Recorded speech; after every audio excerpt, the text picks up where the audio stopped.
Jill Wells. Hello, Jill. I'm Hi. a staff nurse at Stoke Yes. Mandeville. Is there really a practicable way of regulating access to the NHS services?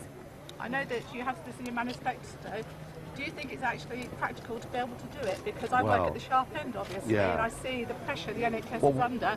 What are you going to do? What I was particularly talking about, and caused the row the other week, was the change in the law over HIV treatment. Now, all the other party leaders said my comments were disgusting and awful, but I've actually got a letter that is going to be published this morning on a national newspaper website that I received yesterday from a British man who lives in London, who is an HIV sufferer, who says he frankly now can't get appointments. He's struggling with drugs. So busy is the demand of people coming to be treated from overseas. And you know, I don't want us to be unkind, but I do think that a National Health Service needs to be what it says, for British people and not for health tourism. There already is rationing in real terms. See it in the hospital. There already is rationing as an effect. Well, there are two things here. One is the health tourism thing that I've addressed, and which I can promise you I'm absolutely right on, despite what they say. But the other, of course, the truth of it is, our population has rocketed over the course of the last 15 years, and we just don't have the nurses, the doctors, the facilities to cope with the population at this size. So I'm under no illusions that the National Health Service is going to cost us very much more in the future. It's bound to. It's bound to. Well, we're an ageing population. We're an ageing, but we're also a population that is going up by nearly 1/3 people a year, just due to net migration. And yet again, there seems to be a sort of blank refusal from the others to even accept this. I mean, we've now got the lowest number of GPs per capita of any country in Europe. So yes, we've got real problems. Yes, it's going to need more money. Yes, it's going to need funding properly. But also, the one question I would ask, and you can answer this for me, is, you know, when I read that there's been a 48% increase in middle management since 1997, I wonder whether we're getting bang for the buck in every single way we could. No. There's a lot more people want to meet you over here. No, thank you. Nice to meet you. You well? I'm very well, thank you. I work for children's centres, and I just wanted to know how you feel about children's centres. Do you believe in the importance of them? Well, of course we do. You know, we believe in the importance of children's centres. Not closing any? And Well, no. I mean, look, the whole point of what we've tried to do is we've tried to lay out in a manifesto where we could cut money, you know, from the foreign aid budget, from what we pay to Europe, from the HS2 project. Oh, and did I mention the money we throw over Hadrian's Wall every day? so that the Scots can have no tuition fees, free prescriptions. And the reason we're saying these things and doing these things is we want to put our own people first. And nobody else will say that, because actually I feel the other politicians are almost ashamed to stand up and support real people. So yes, and well done for what you do. Thank you. And there's more real people over here. Nice to see you again. How are you? All right? Sorry about the scrum, guys. Sorry about the scrum. We want to meet real people. We want to meet real people. It's lovely to see you. It's not a press call. I've got some people over here. Hello. What are your thoughts on grammar schools, Nigel? Well, I just think this. You know, the 7% of people whose parents are wealthy enough to send their children to private school are now dominating politics, the media. I mean, over half our gold medal winners in the Olympics went to private schools, and the gap between rich and poor is getting wider. Social mobility is at an all-time low, and I would like to see selective education, a grammar school available for bright kids in every single town in this country. So we really do encourage those with the brains. Well, the Ofsted report showed that 2/3 of the brightest children were not achieving their best at school. Good grief. That can't be right. And that's a country wasting its talent, isn't Grammar it? schools around here, everyone comes from outside. Yeah, I know. And that then pushes up house prices. Absolutely. Yeah, and then they say grammar schools are only for the wealthy. Well, that's because there aren't enough grammar schools Absolutely. around. So it kind of self-reinforces. Absolutely. More people want to meet you over here. Yes, of course. Hello, how are you? All right? Well, This is from a French culture oh, to support you. No, I've heard all about this. This is amazing. I mean, the French, they support you, so I guess the English have to support you. This is worth about £3,000. Is it? Wow. So magnificent. Wow. Right. We You will. open it and look We at will. it. We will. Who's going to hold that? I'll hold it. I'll hold. Oh, hold on a minute. Okay. Getting out. Open it. Okay. And this is the title. You can do whatever you want with it. I'm going to get this right. Yeah. Drop In the it. middle of this round. Got arms That would underneath. be a catastrophe, wouldn't it? Okay. Finally, I with you. Ah, is it? Oh, wow. Look at that. Well, have a look. Have a look. It's a mascot. No, do you know what? If you were using it as a paperweight, it still wouldn't be enough to go over all the EU directives that come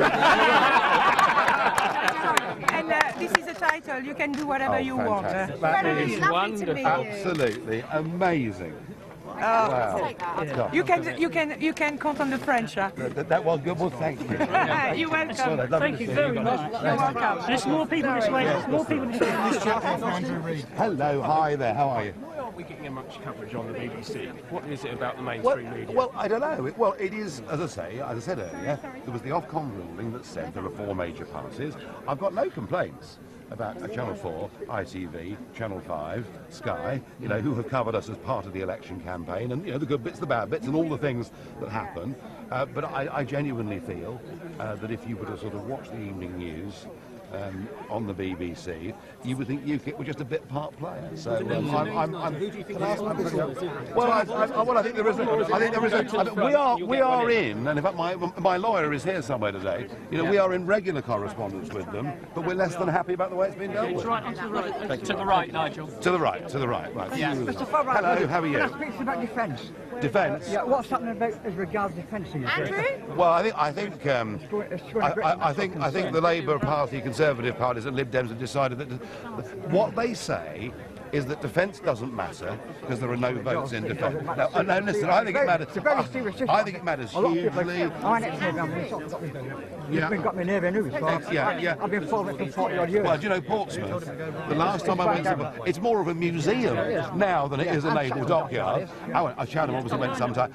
No, we think that we should increase defence spending at a minimum to 2% per year, but probably more than that shortly thereafter, and more help for ex-servicemen who've been treated very bad. And I actually believe that UKIP is now the party of defence. You see, the thing is, what is annoying me is the fact that every time a government gets in, no matter whether it's Labour government or Tory government, every time they get in, the bill line for the armed forces, and they slash it to ribbons. Well, I do not trust Cameron or Miliband not to cut defence again in the next Parliament. The armed forces are the biggest employees in this country. They used to be. They manufacture their own ships. I know. I know. And nearly all that money must return, find its way back to the Treasury. I promise you this, whatever UKIP MPs are in that House of Commons in the next Parliament, we will speak up regularly on defence and looking after our former soldiers. I've got a DV. All right. Sorry, I'm being grabbed away. I'm sorry. Okay, that's nice. Listen, nice to talk to you. Thank Nigel, you. can you be trusted with the NHS, Mr. Farage? Sorry. Can you be trusted with the Farage? We don't want Labour here. Don't push. Good, very pleased to Can't meet even have a you. conversation. No. Don't you want to talk to anybody else? No, he's Labour candidate. You're a Labour candidate? Yeah. Stage manager. Sorry. Just respect this lady, will you? She's a little hairball. Anyway, you live in Aylesbury, do you? No, I don't. I live in Oxford. Right, okay. So, yes, but I agree I really do. You're here shopping for the day, or? We're not into the theatre today. Oh, the theatre today. Right, okay, good. It's been a great treat to meet you. Thank you very much. Very kind. And have a lovely day out. What's your first referendum? If you get into informal power, would it be on hanging or would it be on a hunting free vote? Or what a referendum? No, we wouldn't choose referendums. The British people would choose referendums. What do you want now? You're the leader of the party. Well, what do you the want one referendum we do want is a referendum on our membership of the European Union, and thereafter, the whole point about the referendum issue is that if there is a disconnect between Parliament and politics, the people would have a means of holding the political class hanging to and account. hunting are two areas which are quite some people want and the MPs shy away from. Do you know, demand for a referendum on hanging is so small, it would get nowhere near a couple of million signatures. No. It's just not an issue for people. No, quite, yeah. And equally, hunting is a minority thing as well. Mr. Farage, can I ask you? Hello, hi there. Thanks for standing up and representing us. Well, that's very sweet of you. Thank you. That's very sweet of you. It's very easy, just not. Yeah, I know. Well, I think our heads are comfortably above that. Yes, yeah, definitely. Thank you very much. Thank you very much. Hello, how are you? All right. There's Good. a lady in the next square who wants Yes. to know about the diesel cars. Apparently, Europe is wanting to get rid of them. Do we? I haven't heard about that, but it's news to me. But there are a few urban myths that get around. But I will go and talk to you. Hello, hi. What makes you different? Can I ask you that I'm question? not, well, I'm not a career politician. I'm not doing this for a career. I'm doing this because I want to change the country. And if people don't vote for change, they're not going to get change. No other leader would do this. What's the plan for South Planet? Keep knocking on doors. Hello. What do you think about what we stand? Selling off the council houses. Yeah, no, I understand that. Yeah, well, look, the urgent priority is not to sell off council houses. The urgent priority is to build houses and provide more social housing. And that is the number one priority for people in this country at the moment. And when I tried to raise the issue in the Challengers debate, to say, well, the population's gone up by 5 million, don't you think that's put pressure on housing? They couldn't answer the question. A 6-year-old could have answered it. You know, social houses. How are you? Take care of yourself health-wise. I will, thank you. I'll do my best. I'll do my best. Good stuff, Gary. Excellent. Excellent. Okay, we'll do it quickly. Where is Paul? For a pint today with us. I'm not sure about that. I'm pretty busy. It's all going well. Yeah, excellent. It's going really well. Nigel? Yeah. Got a young lad here who wants to do a quick selfie. Quick selfie. Yeah. Buy the card, Nigel. Sorry. Oh, excellent.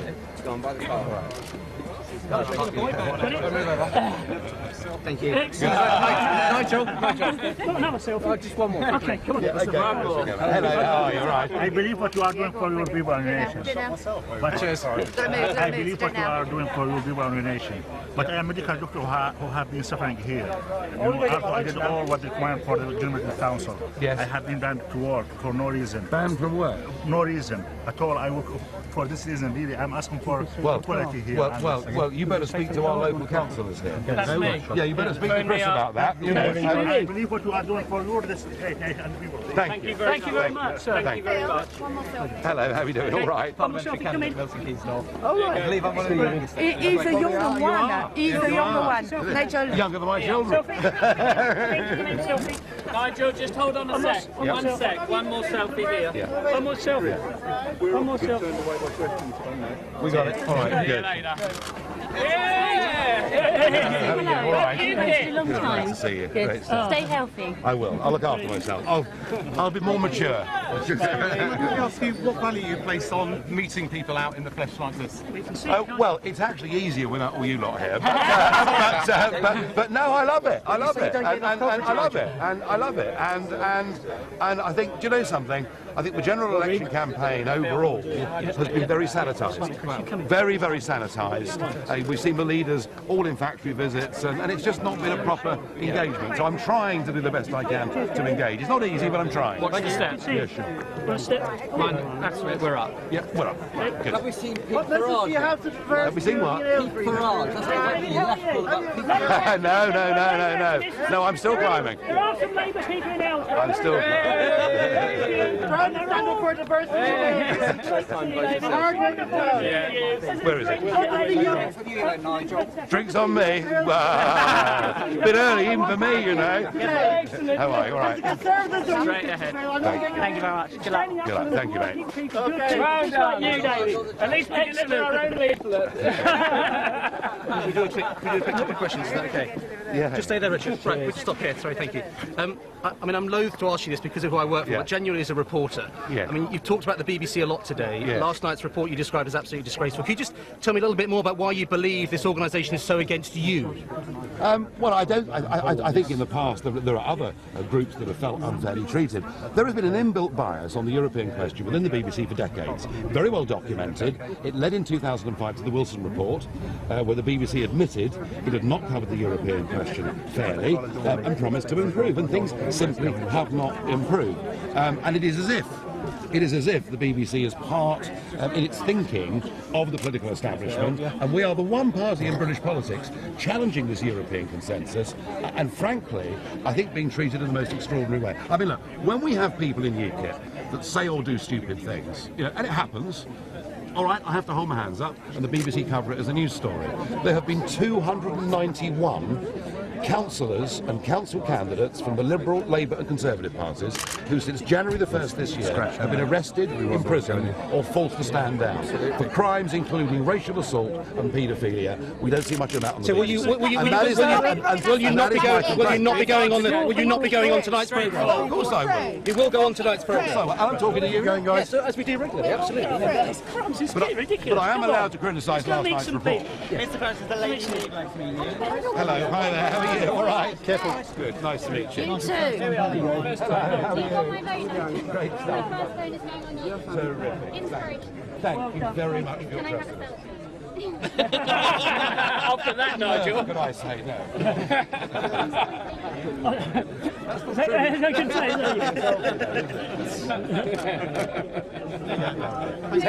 Tell your friends. I have. Good. Thank you. Hi, Gregory. You can talk to my lawyer. I like the odd pint. Just offer yes. a coffee. I do, but not right now. No, just offer a coffee. Next time. Next time. Honestly, the sun is not over the Next time. Next time. Nice to see you. It's nice to meet you. How are you doing? All right. Where are we going?